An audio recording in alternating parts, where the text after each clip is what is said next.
As promised, fam, here is my interview with Enoch for his episode 3 of Interviews with People That You Don't Know.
All right, everybody, welcome to episode 3 of an interview with someone you don't know. In this series, we interview people from the comment sections that I find on my Gab and on my Telegram and in my Gilded. These are patriots just like everybody watching at home, and I want to share my platform with all of you. So tonight, let me welcome our special guest.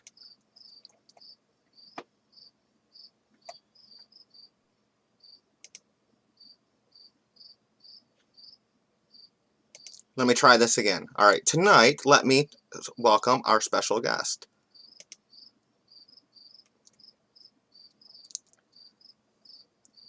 We got Anon, but I don't got the video yet. You still hear Anon? Yes, sir. I can see you and hear you loud and clear. 555. Let me. I'm going to go ahead and fix this real quick.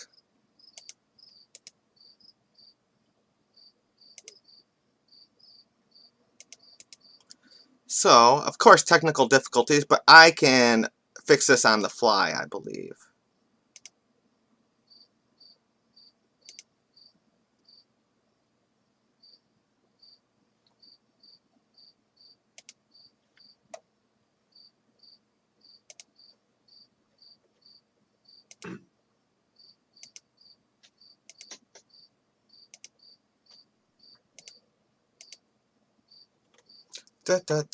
Cancel. There we go. All right, everybody, welcome Anon. We have he's actually someone I've known for a while now, and it has been my blessing to get his help. He helped me with a number of things I've organized in the past. Pi, why don't you go ahead and say hello to the audience? Greetings and salutations, friends, frogs, and family. I'm loving your background, man. Man, I'm having all these technical issues. Here we go. There we go. And we're back.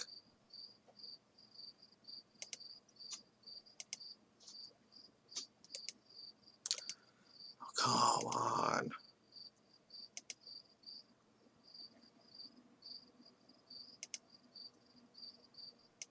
Well, Pi, I'll start asking some questions while I'm working on these settings here, because I'm really trying to figure this out.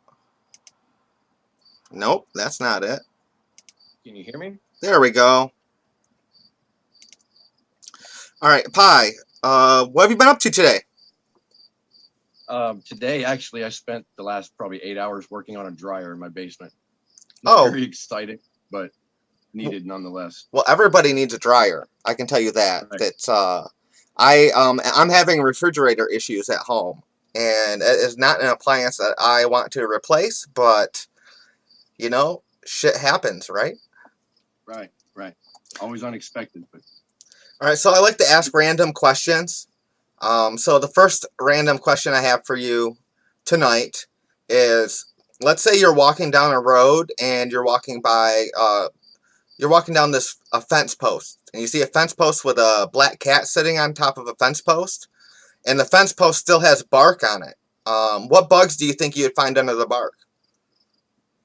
definitely some mites, maybe some grubs, maybe. Depends on where it's at. But I would have to definitely pick some ants, because if it's a post with bark, it's probably a locust.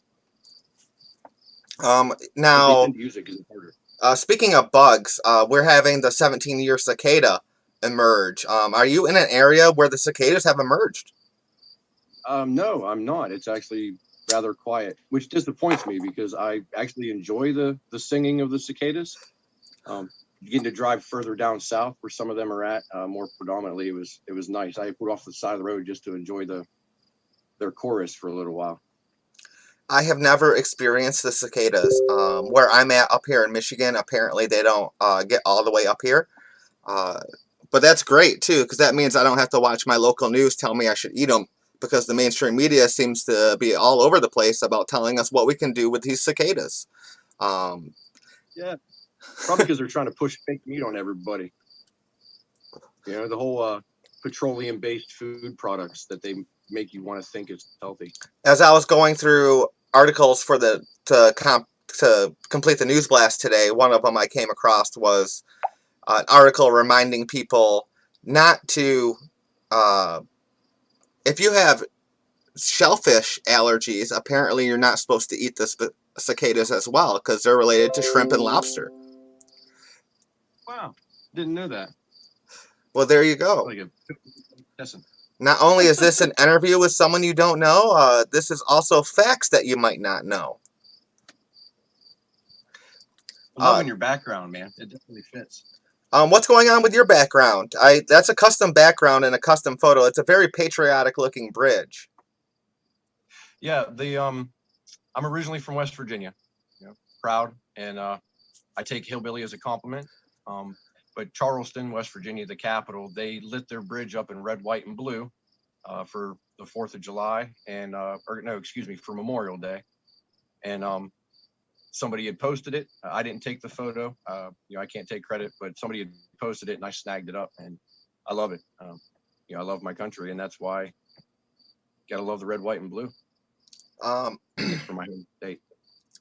I'm actually, of course, you probably, because you follow me, you know that I'm planning the whole Megapalooza this year.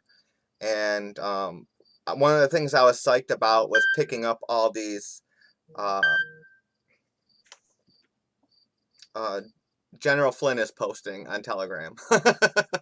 One of the things I like is picking up the discount July 4th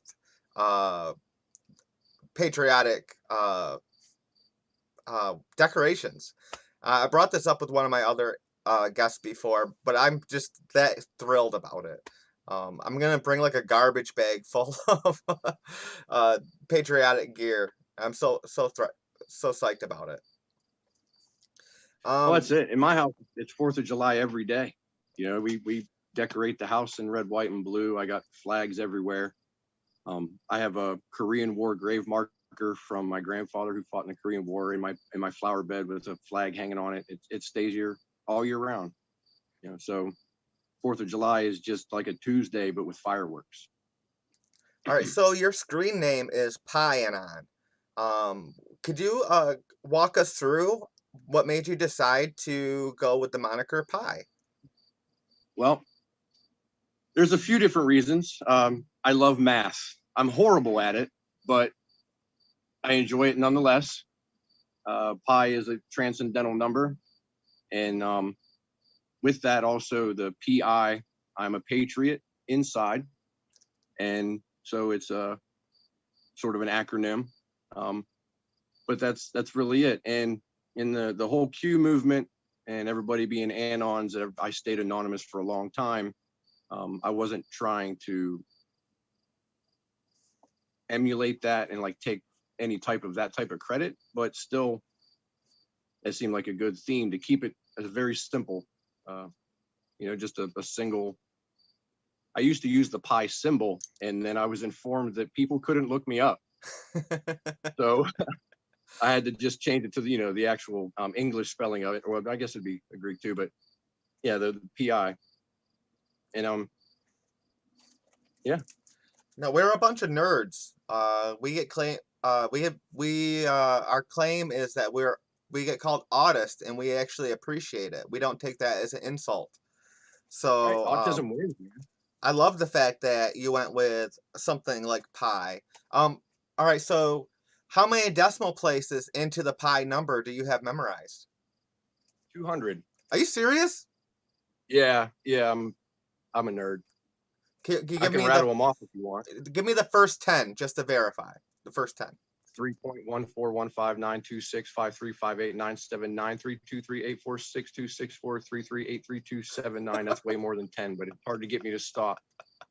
My wife and I actually have I'm married, 4 kids. My wife has a deal because I drove her nuts by memorizing it. I believe in repetition and immersion. So everything for like an entire summer was just Pi. My ringtone is a song that sings Pi, and I was just everything Pi. And so now the deal I made with her is that on Pi Day, March 14th, 314, she has to sit down and hear me run through it once without interruption. But for the rest of the year, I'm not allowed to say it around her at all. All right. Well, I'm checking in on the live chat right now, and we have someone that said that OG Gearhound says that they got married on Pi Day in Oh, 2015. that's amazing. That is amazing. Congratulations. And there's another Pi question. Mad Love Mama asks if I can see if you want to sing some of the Pi song. Do you know what she's talking about? Um, other than just the digits, I don't know the actual. I don't know. I don't know it. I don't know about the Pi song myself. Maybe we'll have to get Mad Love Mama on one of these days just so she can give us belt out some of those great Pi Anon songs that she wants to hear so bad. Right. What do you got in your pockets tonight? Well, I'm a smoker, so I have cigarettes and a lighter, and probably some dryer lint because I've been neck deep in this stinking thing all day, and unfortunately that's it. My pockets aren't too interesting. I try to travel light.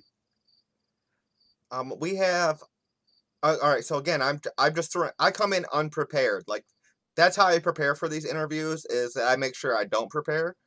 And so you're gonna get some weird questions from me, and as you saw already with some of these, this one's not so weird, but it's more along the like a last line of the news blast. But do you have a favorite holiday?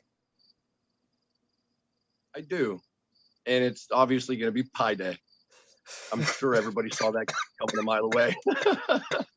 But for a second best, I would definitely have to say my second best would be Halloween. Just because I enjoy the excitement of watching my kids get dressed up, and I do their makeup, their Halloween makeup.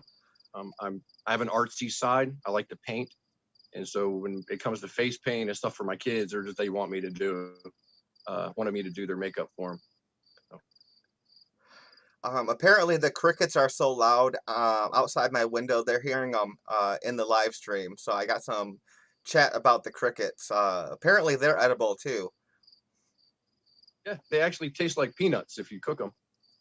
You know, I'm a avid forager, so I'm one step away from just randomly trying to eat some of these insects because I hear grasshoppers are actually sweet as well. Like there's there the main we're in our community we're kind of we say it's like a lefty thing, this whole trying to eat insects thing, but I'm a forager. And if I can Right. find stuff that's okay to eat, like not only will it help supplement my cupboards, but when I'm out camping or just like a simple trail snack, just something to snack on while you're out hiking in the woods, because just hiking in the woods takes so much energy out of you. Are you a Do you hunt? Are you a woodsy person at all? I am. I prefer to be outdoors, and I definitely like to hunt. I do forage. I'm not as well versed in the herbal remedies and medicines as you are, because we've spoken about it before. But I believe that everybody should know how to build a shelter, build a fire using only what you would find in the woods, no man-made materials. My kids, my family in general, we have a tradition. The gold fishhook clips that people buy for their hats at like Cabela's, Bass Pro, whatever, just different outing stores. To earn their golden fishhook in my household, they have to build a shelter that is waterproof and able to keep them warm in the winter, and also to build a fire using only materials found naturally, nothing man-made. So, One of my favorite ways to start a fire in the woods is using a lens.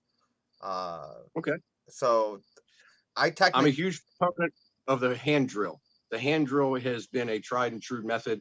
I don't do the bow and stuff like the Boy Scouts did. I was never in the Boy Scouts, although I was in the Civil Air Patrol when I was younger, and learned a lot of survival skills and things through that. But my family, we live in the woods, so it was something that I learned from my grandparents and family growing up, and it's something I want to pass down to my children. And so, yeah, the hand drill is definitely a go-to method for me. that's still something I actually have not versed myself with so far. Yeah, I should probably do that. I can use the I have this. I just have this that neat steel. You know, that little steel stick that just shoots sparks. So like Right, right. just collecting dry, slightly fibrous thread-like material from whether it's dry bark or whatever is usually what I use to start a fire. But I really like I'm a weed smoker, right? So one of my favorite things to do in the summer is what we call a solar bowl, and that's where you light your joint or your bowl with a lens, like a magnifying glass, and I've never done that. it's one of the cleanest ways to. I mean, like smoking is not clean, but it's one of the cleanest ways. You're not having residual um, butane or Zippo fluid or what. I don't know who's lighting their bowls with a Zippo anymore, but we have in chat. They're really going off about these crickets. You guys, why don't you talk about the guest instead of the crickets? That'd be great. Maybe they're just trying to give you a hint that I'm boring. Oh my gosh. Pi, do you remember new metal? Yeah, yeah. I was a big fan of Korn growing up. That was my last line of the news blast today. I actually am I didn't know like it's considered like one of the worst genres of music ever. Because I'm actually a big fan of whether it's Nine Inch Nails, Cold Chamber, Korn, Limp Bizkit, Soulfly, Sepultura. I mean, there's just so much Static X. They're even from my neck of the woods.